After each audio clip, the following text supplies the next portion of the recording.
Bonjour et bienvenue dans la ludothèque de la médiathèque Tom Ungerer. Aujourd'hui, me revoici, me revoilà pour vous parler du jeu de la semaine qui est Galérapagos. Galérapagos, c'est la galère.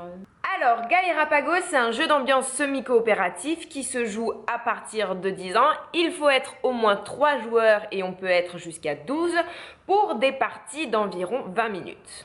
Galérapagos, c'est un jeu qui a une petite ambiance koh ou Lost puisque nous sommes des naufragés et nous allons tout faire pour survivre. Il va donc falloir chercher de quoi se nourrir, de quoi boire et en même temps construire des radeaux afin de quitter l'île.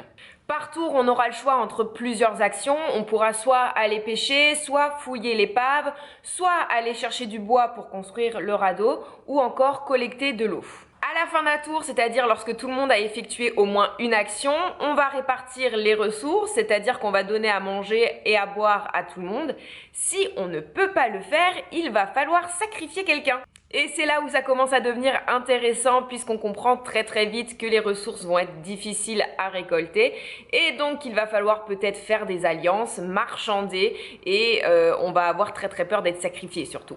On est sur des parties plutôt animées, on va très vite se mettre à débattre autour de la table, on va mentir, on va promettre, on va magouiller, on va se liguer aussi et ça promet de bons fous rires. Il y a aussi, je trouve, une très bonne immersion dans ce jeu puisqu'on est vraiment soumis à la pression des ressources, c'est-à-dire qu'on a vraiment peur de manquer de nourriture ou d'eau. Du coup, on va de plus en plus être sous pression lorsqu'on va faire des choix. On va aussi vivre dans la constante peur d'être le maillon faible, d'être le prochain à être sacrifié. Et si on est un peu vicieux, on va guetter la moindre erreur des autres joueurs pour sauver notre peau.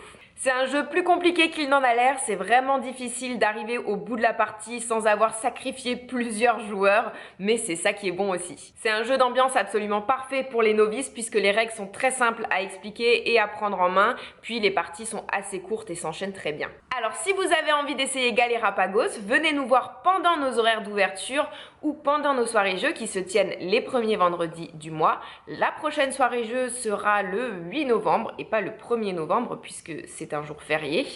Et moi je vous dis à bientôt pour la prochaine vidéo.